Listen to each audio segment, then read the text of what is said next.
The early whistle.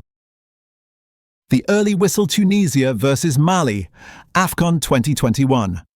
Referee Janis Sikazwe from Zambia blew for full time at 85 minutes instead of 90. Players looked confused, coaches protested, and after several minutes of chaos, CAF officials made him restart the match. Then at 89 minutes and 43 seconds, he blew for full time again, still early while Tunisia was attacking and potentially about to equalise. Tunisia refused to return for the remaining seconds, and their coach called it a scandal. Mali won 1-0, and CAF's explanation was that Sikazwe suffered heatstroke and wasn't thinking clearly, which medical reports confirmed. Fair enough, except CAF let the result stand anyway. A referee medically unfit to officiate made game-changing errors, but the result counted. Tunisia filed a protest that CAF dismissed, saying the referee's condition didn't invalidate the outcome. Journalists discovered Sikazwe had been suspended twice before for questionable decisions, including a phantom penalty in a Champions League match. CAF knew his history but assigned him anyway, then blamed the weather when he collapsed. Tunisia was eliminated partly due to goal difference, and that 1 point could have changed everything. The match became a meme, but the serious question remains: if a medically impaired referee makes mistakes, why does the result stand? No goalkeeper available. AFCON 2021 during a pandemic, and CAF's COVID protocols were an absolute mess. The worst incident involved Comoros in their first ever knockout stage match. Days before facing Cameroon, all 3 of their goalkeepers tested positive for COVID. Comoros requested an emergency replacement, but CAF refused, citing regulations that prevented new registrations after the group stage. So Comoros had to field Chaka Al-Hadhur, a left-back who'd never played goalkeeper professionally, didn't have proper gloves, and wore a borrowed jersey. Cameroon won 2-1, and Comoros lost their historic moment because CAF's protocols were inflexible to the point of absurdity. Meanwhile, Tunisia had 12 players test positive and were forced to play anyway, while Egypt got deadline extensions for retesting. The inconsistency was blatant. FIFA, UEFA, and CONMEBOL all had emergency goalkeeper rules for exactly these scenarios. CAF refused to adapt because admitting protocols needed adjustment would mean admitting they were flawed from the start. The image of Al-Hadhur in borrowed equipment facing Cameroon became one of AFCON's most memorable moments, not because it was heroic, but because it was completely preventable. The stolen tournament. Cameroon got AFCON 2019 hosting rights in 2014 with 5 years to prepare, and by 2018 virtually nothing had been built. Stadiums weren't complete, infrastructure was non-existent, and security plans didn't exist. CAF gave them deadlines, Cameroon promised everything would be ready, and in November 2018, CAF inspectors visited to find only 1 stadium remotely finished and security concerns rated as severe. CAF stripped the hosting rights just 7 months before kickoff and gave the tournament to Egypt, who'd already hosted 5 times. The controversy exploded when multiple Cameroonian officials faced allegations of embezzling stadium construction funds. Several were accused of diverting money into private accounts and awarding contracts to politically connected companies that never completed work, though most cases stalled or lacked public resolution. The sports minister resigned, some officials were arrested, and investigations largely went nowhere. Egypt stepping in so quickly raised eyebrows. No competitive bidding, no evaluation of other options despite Nigeria, South Africa and Morocco expressing interest. The speed and lack of process fueled suspicions about favoritism, though CAF defended it as necessary given the tight timeline. Cameroon eventually hosted successfully in 2022, proving they could do it properly when properly managed. VAR gone wrong. AFCON 2019 was the first tournament with VAR, which should have eliminated controversies but instead created more than it solved. Nigeria versus Cameroon featured 3 VAR reviews, 2 overturned penalties and 1 disallowed goal with 12 minutes of stoppage time for checks that often reached the wrong conclusion anyway. One disallowed Cameroon goal was particularly absurd. VAR reviewed for 3 minutes and ruled it out for a foul that was actually a Nigerian player falling over with no contact. South Africa versus Nigeria saw a clear handball penalty ignored completely, with the referee not even checking the monitor. CAF later admitted the decision was wrong but did nothing to correct it, responding to South Africa's protest by saying the referee's decision is final, even when technology proves them wrong, which is not how technology is supposed to work. Tunisia's quarter-final against Madagascar included a 7-minute VAR review that awarded a penalty for a ball hitting a player's chest and bouncing to his arm in a natural position. The problem wasn't the technology, it was CAF's implementation. Referees weren't properly trained, VAR officials had minimal experience, and communication was chaotic. UEFA offered VAR training assistance and FIFA offered technical support, but CAF rejected both to maintain African independence in refereeing, which translated to not wanting oversight that might expose officiating gaps. Fans attack players. AFCON 2015 was supposed to be in Morocco, but they withdrew over Ebola fears despite affected countries being thousands of kilometers away. CAF needed an emergency host with 2 months' notice, and Equatorial Guinea stepped up despite being banned from the tournament for fielding an ineligible player. CAF was desperate, lifted the ban, and disaster followed. The semi-final against Ghana descended into chaos after Equatorial Guinea lost 3-0, with fans throwing bottles, rocks and debris at Ghanaian players during and after the match. Asamoah Gyan was hit by a bottle while giving a post-match interview on camera and needed medical attention, while Jordan Ayew was struck by thrown objects and missed the final because of spectator-inflicted injuries.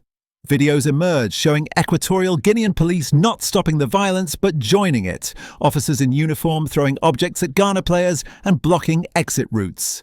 CAF fined Equatorial Guinea $100,000 and banned them from hosting for 2 years, which meant nothing since they couldn't afford to bid anyway. The message was clear: attack visiting players, get a token fine, face no real consequences.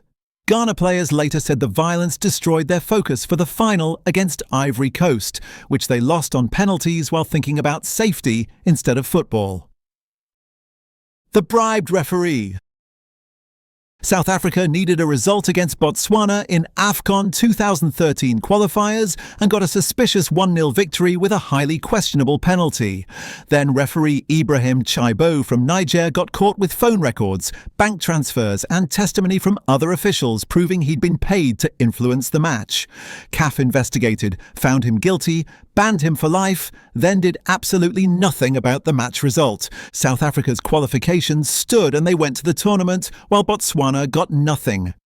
The scandal deepened when Chaibu named 4 other referees who'd allegedly accepted payments during the same cycle, all officiating matches involving well-funded nations against poorer ones. CAF banned Chaibu and ignored the others because investigating further would mean invalidating multiple qualification results. Betting market analysts reported suspicious patterns in roughly 12% of AFCON qualifiers between 2010 and 2019. CAF investigated exactly 0 of them beyond Chaibu, making it clear they'd rather protect the tournament schedule than address systemic corruption. 9 yellow cards. The AFCON 2013 semi-final between Burkina Faso and Ghana featured referee Slim Jadidi from Tunisia, giving 9 yellow cards to Burkina Faso and 2 to Ghana. But the cards weren't the worst part. Burkina Faso's Jonathan Pitroipa got a red card for diving when replays clearly showed he was fouled inside the box, which should have been a penalty. Instead, he was sent off and suspended for the final. Ghana's John Boy should have been sent off for a second yellow but wasn't, and Burkina Faso had a legitimate goal disallowed when replays showed the scorer was level with the last defender. Ghana won 2-1 in extra time, and Burkina Faso lost their best player for the final because the referee couldn't tell the difference between a dive and a foul. CAF investigated, found Jadidi guilty of serious errors, suspended him quietly, and changed nothing about training or accountability. Burkina Faso reached the final anyway, but lost to Nigeria without Pitroipa, their creative midfielder who'd been crucial to their run. Pitroipa later said the red card destroyed the best moment of my career, and he never got another chance at an AFCON final. Exploiting tragedy. Zambia winning AFCON 2012 was a beautiful underdog story, unfancied outsiders beating Ivory Coast on penalties in the final. The controversy wasn't about the victory itself, but how CAF, sponsors and media framed it through the lens of the 1993 air disaster, when a military aircraft carrying Zambia's national team crashed into the Atlantic Ocean, killing the entire squad on the way to a World Cup qualifier. Every 2012 match was presented as winning for the fallen heroes, with constant montages of the 1993 team and emotional narratives about redemption. The final was even played in Gabon, where the crash occurred, creating symmetry that felt too perfect and too scripted. Zambia's players deserved recognition for their own brilliant football and mental resilience, but the constant focus on tragedy felt exploitative, with CAF and broadcasters turning genuine grief into marketing material. The 1993 team absolutely deserves remembrance, but Zambia's 2012 squad deserve to be celebrated for their own achievements, rather than just being positioned as tragic successors. The line between honouring the past and exploiting it for narrative purposes became uncomfortably blurred. The bus attack.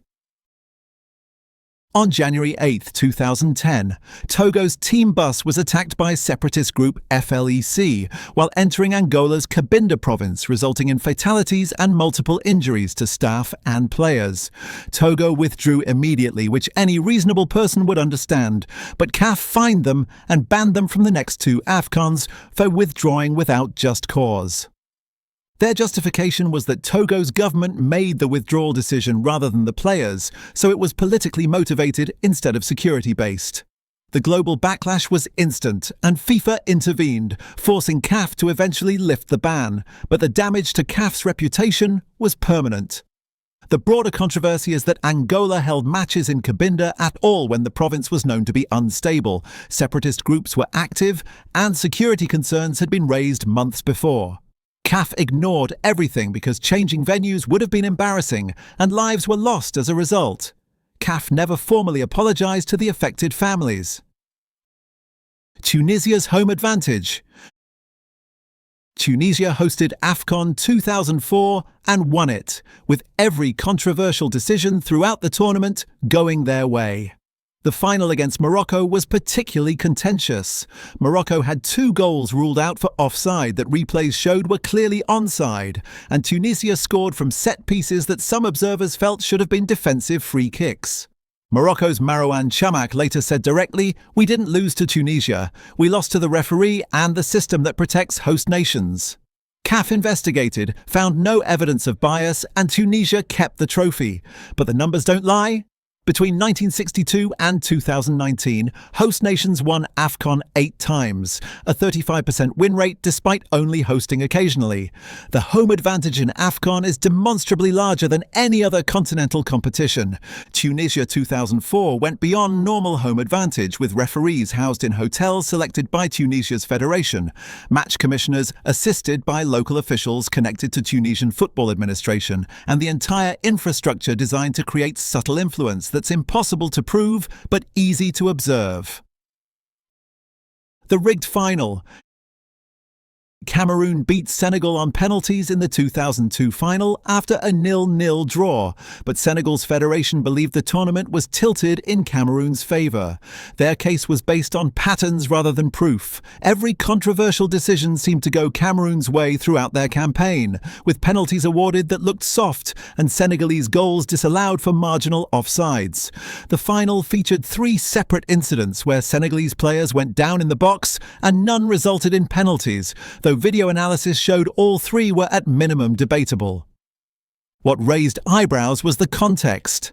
Cameroon's federation president at the time was also a CAF executive committee member with influence over tournament organisation. The referees for Cameroon's knockout matches included 3 from countries with close political ties to Cameroon, creating an appearance of potential bias even if nothing improper occurred. Senegal filed complaints that CAF dismissed as sour grapes from losing finalists. CAF investigated briefly, found nothing conclusive, and moved on. Whether there was actual wrongdoing or just unfortunate patterns remains unproven. But Senegal's federation has never forgiven CAF and has been among the most vocal critics of governance ever since. Every time Cameroon wins with favourable refereeing decisions, social media erupts with references to 2002, and these allegations, proven or not, continue to shadow Cameroon's achievements. The Deadly Stadium. In May 2001, Accra Sports Stadium hosted Ghana vs Nigeria in a World Cup qualifier with the stadium over capacity by at least 15,000 people. Police fired tear gas to control trouble, panic ensued, and a tragic stampede occurred with significant loss of life.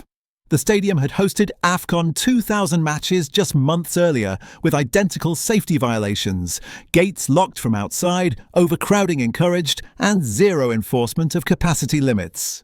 CAF had inspected the stadium before AFCON 2000, noted minor safety concerns, and approved it anyway.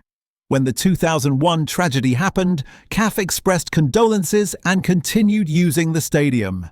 AFCON 2000 featured multiple matches with dangerous overcrowding, including South Africa vs Ghana with fans literally hanging from rafters, and Egypt vs Senegal with crowd surges injuring dozens. But nothing was done. Ghana's football authorities faced minimal consequences. CAF implemented barely enforced safety guidelines, and the stadium underwent renovations that changed almost nothing structural. Accra Sports Stadium continued hosting major matches until 2022, decades after obvious safety issues should have forced comprehensive reform. Algeria's paperwork problem. Algeria dominated AFCON 1990. Qualification with a strong squad and genuine title hopes. Then CAF discovered they'd fielded a player with dual nationality that hadn't been properly registered. A minor administrative error that should have meant a fine or warning. Instead, CAF disqualified Algeria completely and handed their spot to Ivory Coast. The timing was suspicious because Algeria had recently criticised CAF leadership on North African representation issues and opposed certain administrative decisions. The player in question had represented Algeria at youth level, and his eligibility was never in doubt under FIFA rules. The issue was a missing registration document that Algeria claimed to have submitted with receipt confirmation, while CAF claimed never to have received it. According to various reports, 6 other nations had similar documentation issues during the same cycle and all received warnings and extensions, while only Algeria was immediately disqualified. The controversy revealed CAF's tendency to use administrative technicalities selectively based on political relationships. Algeria's federation has been notably quiet about CAF governance ever since, which seems more than coincidental. AFCON of War. AFCON 1984 in Ivory Coast became infamous for Cameroon's excessively aggressive play that went largely unpunished. Their style crossed the line from physical into dangerous, with challenges designed to intimidate and late tackles that would draw multiple red cards under modern rules. Egypt's star player Mahmoud El Khatib was repeatedly targeted, and one particularly bad tackle left him unable to continue, with no card given as he left on a stretcher. Egypt's federation filed a formal complaint calling Cameroon's tactics beyond physical football and accusing referees of allowing dangerous play. Nigeria also had 3 players leave their match against Cameroon with injuries requiring medical attention. Cameroon reached the final and lost to Nigeria on penalties. The team they'd tried to intimidate beat them anyway. The controversy was CAF's complete failure to control the tournament, with referees either unable or unwilling to enforce rules against dangerous play. Multiple federations demanded rule changes after the tournament. CAF promised stricter enforcement, and nothing meaningfully changed. The AFCON of War nickname stuck as a reminder of when aggression substituted for skill. Format change chaos. AFCON has changed format more than any continental tournament. 3 teams in 1957, then 8, 12, 16, and finally 24. Each expansion made qualification progressively easier until AFCON 2019 had nearly half of Africa's nations qualifying. But the real chaos was CAF's inability to commit, announcing expansions, then modifying them, promising qualification structures, then changing them mid-cycle after federations had already invested resources. The 2019 expansion to 24 teams was announced with just 18 months' notice, completely disrupting schedules with some groups having 5 teams and others 4. Cameroon ended up in a group with Nigeria and Algeria fighting for spots, while other nations qualified from significantly easier opposition. Egypt automatically qualified as hosts, but had already played half their matches before the hosting decision was announced, expending resources for suddenly meaningless games. More teams means more matches and more broadcasting revenue, so CAF expanded formats to increase profit regardless of tournament quality impact. The current 24-team format is supposedly permanent, but everyone said that about the 16-team format too, and CAF has already floated 32-team proposals. Egypt hosts everything.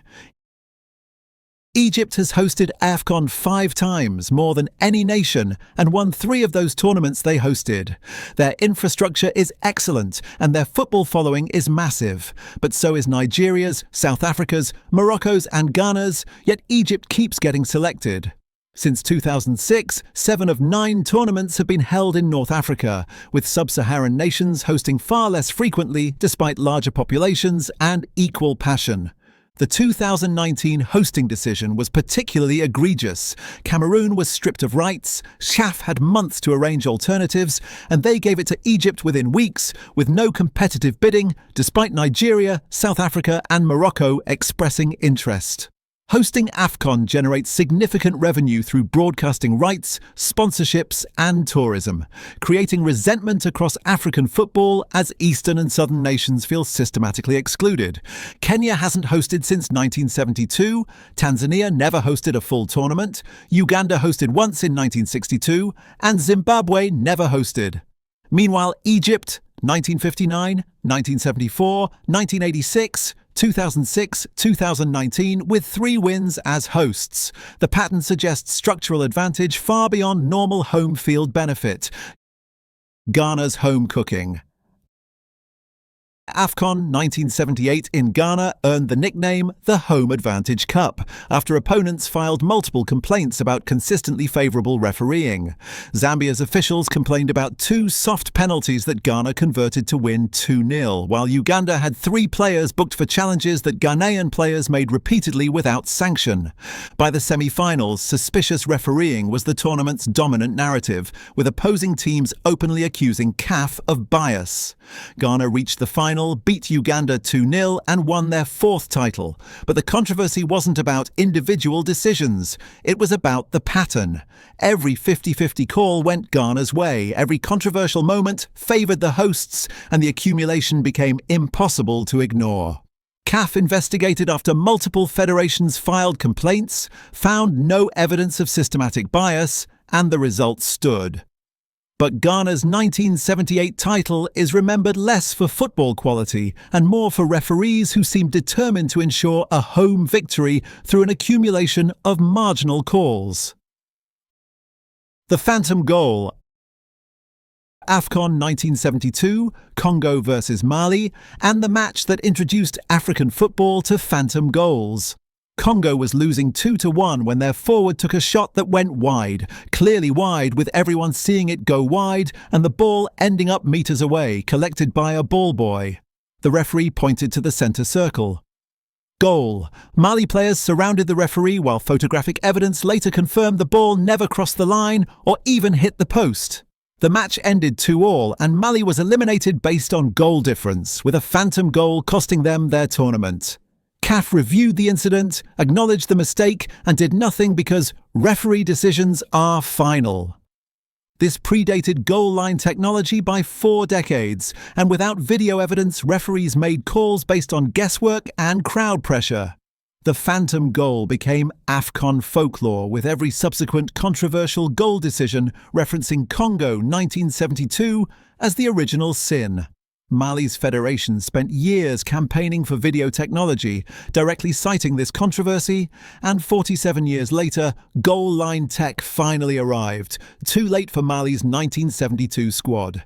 AFCON's controversies aren't anomalies, they're patterns. 67 years of questionable refereeing, political interference, safety failures, and governance problems that barely attempt to hide. The cycle is predictable. Something goes wrong, CAF investigates, finds minimal accountability, implements reforms that change little, and everyone moves on until the next incident. The tournament survives because African football is too passionate to fade, players are too talented to quit, and fans are too dedicated to abandon it. AFCON succeeds despite CAF's governance, not because of it. That's the tournament.